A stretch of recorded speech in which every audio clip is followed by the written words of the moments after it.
And let's flesh out the recent OCTA survey with its president, Professor Ranjit Rye. Sir, magandang hapon and thank you for joining us again. Yes, good Hi, afternoon Professor. to all of you. Good afternoon to all of you and all our televiewers around the world. No? Yes, sir. Hi, Sir, Prof. sige po, mana. Okay, sir. Professor, biggest winner and biggest loser in this survey and what it tells us generally, how it's shifting the political landscape. Okay. This is just the second iteration of our. This is the a second survey on a probe we started in the first quarter. This is a nationwide, a part of a nationwide survey of 1,200 respondents. No, and the survey was conducted from June 26 to July 1, and we asked basically the political preference of adult Filipinos. So we reiterated a survey that we conducted in the first quarter, and the results show that more Filipinos today identify as pro-Marcos at 36%, and this is an increase of around 5% over the last quarter, while those who identify as pro-Duterte went down from 20% to 16%, and a big chunk of our own citizens do not identify as either part of as pro-Duterte, pro-Marcos, or the traditional opposition, and they number around 31%. So in this survey, consistent with the first quarter, a lot of independents, no? And the biggest loser, if in a sense, the group that lost, the preference that lost 4 percentage points was the Duterte, the preference for the Duterte family and their political alliance. So when we asked the questions, we also included pro-Marcos, pro-Duterte, the opposition, and support for neither of these categories. We call them independents, and then of course those who refused to answer. It seems like almost all the categories gained. Pro-Marcos gained 5% this quarter, so they're now at 31%. The pro-Duterte pro-Dutertes, among the population lost 4%. They're now at 16. Okay, so let me clarify. The pro-Marcos is 36, pro-Duterte is 16. I support the opposition gained 1 percentage point, but of course it's well within the margin of error, from 4 to 5%. I am neither Marcos, Duterte, or the opposition. We call them the independents. They're now at 31%. They gained 2 percentage points from 29 last quarter. And those who were ambivalent actually was reduced from 15%, ngayon 11% na lang sila. So minus 4. So a lot of it went to either independents or the Marcoses. So, Professor, yung mga undecided at saka yung neither Duterte nor Marcos ay around 42%. Medyo hindi naman ganun kalayo dun sa dating survey nyo na around 44% sila. 44-45%. So, hindi sila ganun kalayo.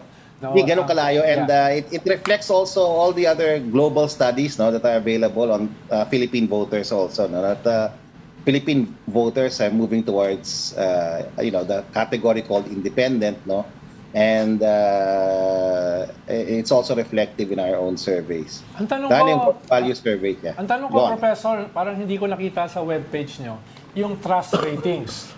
Halimbawa, trust ratings ni Sara at saka ni Marcos.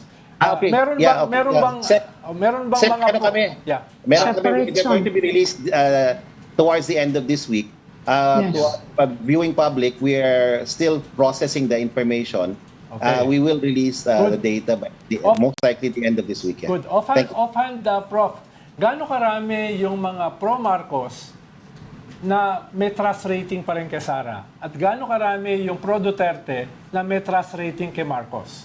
Doon ako interesado yung trust rating. Sir, hirap to na. Unfortunately, hindi namin natanong yun.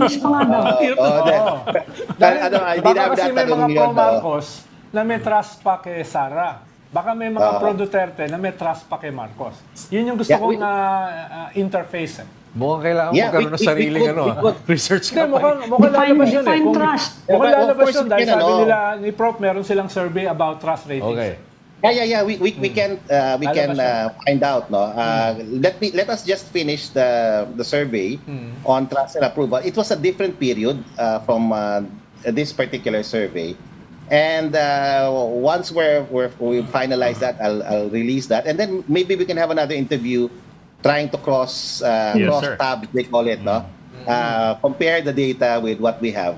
Yes. As far as reference is concerned, that's an interesting question, Sec Ronald. No, let me see if I can get it out of the from the data set. No, Prof, and is it possible- yeah, we have the data. Yeah, Thank Professor, you. as a political scientist, to what factors would you attribute yung increase dito sa support for the administration? And what factors influence naman yung decline of support for political support for the Duterte? So ibang sombrero yan. Ibang sombrero yan tanong ni Patrick, Professor. Unless you have But it's empirical also evidence. data-driven, yeah. to back It's also that up. based on the data rin. Oh. Actually, Patrick, when you look at the pro-Duterte group, no, where they declined, it was in Balance Luzon, in the National Capital Region, and in Visayas. Visayas.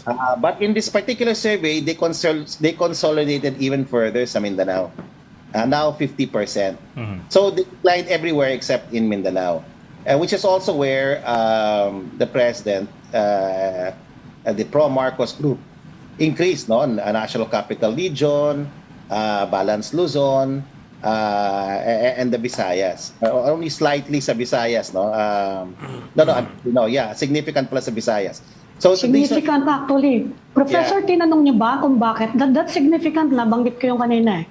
Yeah. Na bumagsak sila sa Visayas. Meron ba mga factors na sinight kung bakit nagkaganon? Unfortunately, Ikaw as an analyst. Yeah, as an analyst, I think As an analyst. Yeah, I think there was a significant push in terms of government programs and initiatives in Balance Luzon, NCR, and in what you call this, with the Visayas during the period, the quarter before the survey was conducted. And siguro, that led to some improvement. I mean, it could also be the political noise, the impact of the political noise. I mean, it was very significant in the first quarter. And to some extent was resolved. Ayan, nandyan yung ating slides. Yeah. In the second quarter, with a greater, more consolidation of support for the administration. Pero for both the administration and the Dutertes, bagsak sila sa Visayas. I mean, I'm just inferring from yung 41% na ayaw sa kanila pareho. Ang taas-taas hindi ba? Yeah, that's true. What do you think, as an analyst na lang, what do you think is the reason for that? I think the regular Filipino wants an alternative and they're not Hindi, satisfied. sa Visayas mismo, specifically. Kasi tingin namin, bailiwick nila yan eh. Lalo na yung mga that's Duterte and the Romualdez group. Bakit bigla lang gano'n ang taas-taas? That's nearly half. Yeah, nearly half, no. I'd like to clarify, no. The pro-Marcos actually improved in Visayas in this particular phase somewhat. But the Visayas, the sentiment among our kababayans in Visayas is, I think, they're waiting for an alternative. Kaya nga may independence. None of the They're not above. satisfied with the performance of both, no? The politics being played by the Dutertes, nor the performance of the current administration. And you can see that also with our, we'll also release our our hunger and poverty data, where a lot of the poverty increased, hunger increased in many places, particularly in Visayas and Mindanao. So, all sort of mirrors also that sentiment, mostly dissatisfaction with the performance of the administration. Prof, So, yeah. Prof, is it, So I think it's possible it could be all of these, all of the above that we discussed, no? The political noise, the socio-economic climate at the moment, no, where there is a significant challenge as far as inflation and affordable food is concerned. All of these, and of course El Nino, the effect of El Nino, we cannot understate that, especially in Mindanao, where we saw many of these, increases in hunger and poverty, self-rated poverty in particular. Prof, is it possible to trace or track the movement of the numbers directly? I mean, you saw a significant increase in one party, decrease in another. Is it possible to track the numbers na galing to talaga dito sa nawala at napunta doon sa lumaki? Or could it I think majority, the impact is really there are less people who identify themselves with the Duterte camp now, no? Negative 4%. No, I would say that you could also argue that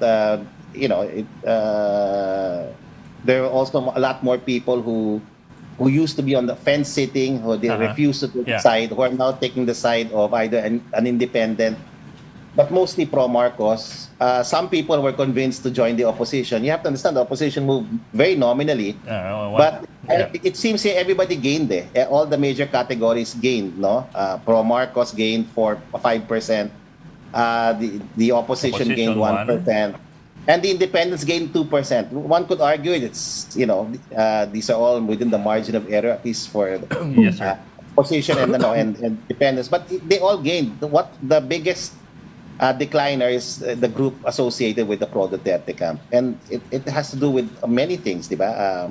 The noise, the resignation of the vice president could also be possibly a reason. The kind of political stance they have on issues, the controversies associated with the family, people they support. It could be a plethora of all of these issues. Ang tanong ko, Prof, may difference ba yung term na ginagamit nyo na 5% at saka 5 percentage points? Parang may difference yun di ba? Magkaiba yung dalawa yung percentage at saka yung... may 5% decline. So I clarify, 5% decline dun sa kanilang ratings. Sa 4% decline sa kanilang ratings. What I want to emphasize here is that klarong-klaro yung tanong namin when it came to the categories, no? So we say I support Ferdinand Marcos Jr. and his administration, okay, and then we put the term pro-Marcos. So the interviewee was cognizant that he or she was being classified, no? And then I support the Duterte family actually and their political alliance, pro-Duterte. I support the opposition. We also gave a definition, at least roughly, of the opposition by giving names of personalities and groups, no? And of course, the independents. We were clear na, they're neither the first three categories, neither part of the first three categories. So yan yung importante rin para maklaro na people wanted to be identified with a particular group. Okay, Professor Rye, you were saying that the main story in this survey is how Philippine voters seem to be moving towards independence. Yeah. Okay. As far as you know, Professor Rye, do the respondents, do the voters associate independence with certain names, specific names or faces? Dagdag doon sa tanong ni Patrick, Professor, dagdag sa tanong niya, nung last na nag-guest kayo rito, sabi niyo may ilalabas kayong survey na person-specific in terms of presidential preference. Dali lang, dapat part of. Sagot muna natin yan para follow up. Di ba? Okay. I can understand where Sec Ronald is coming from.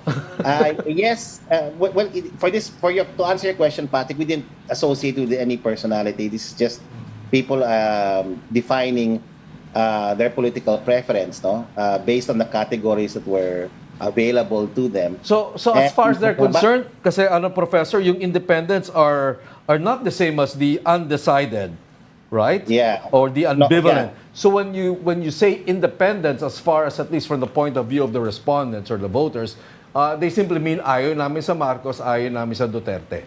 Exactly. Is that how? Exactly. It's opposition. Yeah, exactly. Ayaw sa opposition. They don't identify with either the opposition, the current administration, which we classified as pro-Marcos, nor the pro-Duterte. So they must be Professor, by opposition, political we're talking scientist, about Professor. we're talking about the traditional opposition, no? That's the pink and yellow groups. Medyo consistent yung performance nila, mababa na. May pag-asa pa kaya yung mabago before 2025? I think so, kasi there are lots of independents pa, Ami. So they can be swayed, as you can see in the survey results. Some people who are undecided, who refused to answer or be classified, decided to be classified, no, move to certain categories, no. So a lot of things can change, no. What was interesting is that this formerly commissioned probe is now a regular, one of the regular probes of OCTA. Okay. And Ronald, yung tanong mo. hopefully it will be improved over time. But to answer Ronald, I think there are some personalities that have come out in the survey as very popular. And consistent in the other probes, no? The Tulfos, very, they're gaining prominence, no? But that's not to say that Sara Duterte is not, a popular candidate also, no? But right now, as far as But she's not running. yeah. Well, anyway, but what I'm saying is that it's very hard to link this with a particular name or to say that the independents belong to, let's say, the Tulfos only. No, I think this is an open area of contestation as far as the political groups are concerned, including the left, by the way, because we weren't clear about where to put the left here. So they could comprise also the close to 50% of those who we classify as but a big chunk could be that None of the above. none of the above, and that's also good for politics because it's a lot of our own kababayans are open to supporting new causes, movements, and personalities. Dati, Prof, naglabas kayo ng survey na 34% si Sara, 35% si Rafi Tulfo. Kung lalabas ba kayo ng similar survey in the near future na katulad yan? Can you give us at least until next week? Kasi we're trying to release everything alam mo yun, in a series, in a way. So this week, please wait for our own trust and approval ratings of the top government officials. We are going to release, as requested by Ms. Ami Paimintuan, our survey on divorce. So kasi that we promised EB5 are exclusive. Okay. Next week we'll have all of that data. And Sec Ronald, I'll try to look at mine the data for that cross those questions, no. Are those who are pro Marcos also those who approve of him, no, or can somebody who is pro Marcos also disapprove? I believe so. Now you can have a low rating, but still close rating of the president's performance, no? The low rating for the president's performance, low trust rating, no, for the administration, but still be a pro administration, no? You can be some kind of a respondent, no? So let's find out. Let's look at the data. Kung Professor, you mentioned a while ago that the political noise being generated by the side of the Duterte has cost them some political points, no? Cost them some support. In the case of the BBM supporters, support for BBM, Professor, we saw a 5% bump up. Okay, to what factor do you attribute that? If we just base solely on the data, there was an upswing in the National Capital Region, Alans Luzon, and partly in Mindanao. So what happened in this places, Professor? Well, it's possible government performance programs in those areas. No, it wasn't very clear that there was anything positive as far as Mindanao was concerned. As far as this survey, as far as the data provided by this survey. And that same thing goes for the pro-Duterte camp. They lost some ground in Balance Luzon, in Visayas, a lot in Balance Luzon, Visayas, and the National Capital Region. So but just looking at the data, that's where they went down at the granular level. And in the case of the pro-Marcos, they improved a lot in the National Capital Region, Balance Luzon, and Visayas. Nakakatawa. Sec Ronald, was I able to answer your question in some sense? Yes, Also? partly. Natutuwa lang ako, Professor, dahil nag-overlap yung pagiging political scientist at saka political analyst. Dahil as a political analyst, we deal with educated guesses. As a political scientist, it's just you deal with speculation, hard data. Kaya, ibig sabihin, as political analyst, medyo manghuhula tayo. Tama. And right now, Gusto mong hula? yun nga, yung reasons why, hindi clear pa at the moment, but it's significant yung changes no over one quarter. Bumaba ng 4 percentage Malaki. point. 4% yung total number no from 20% of everyone being classified or preferring to be classified as pro-Duterte to 16%. And I think that's we don't know if it's going to be a trend, no, but I think this can be a proxy, no, for looking at political preference. We'll try to improve the probe even more, or add more probes, no, to measure preference. But it also shows that challenge, no, in the Philippine setting, kasi we're not organized around ideas, platform, programs, or parties.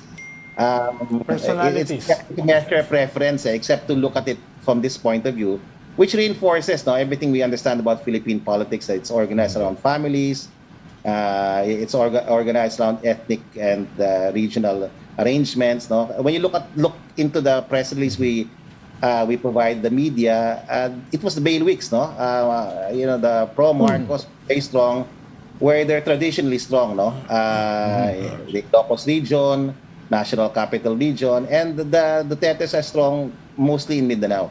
Okay, thank Pero Professor, you can say na yung nakababa dun sa mga Dutertes, yung tuloy-tuloy na banat nila kay Marcos.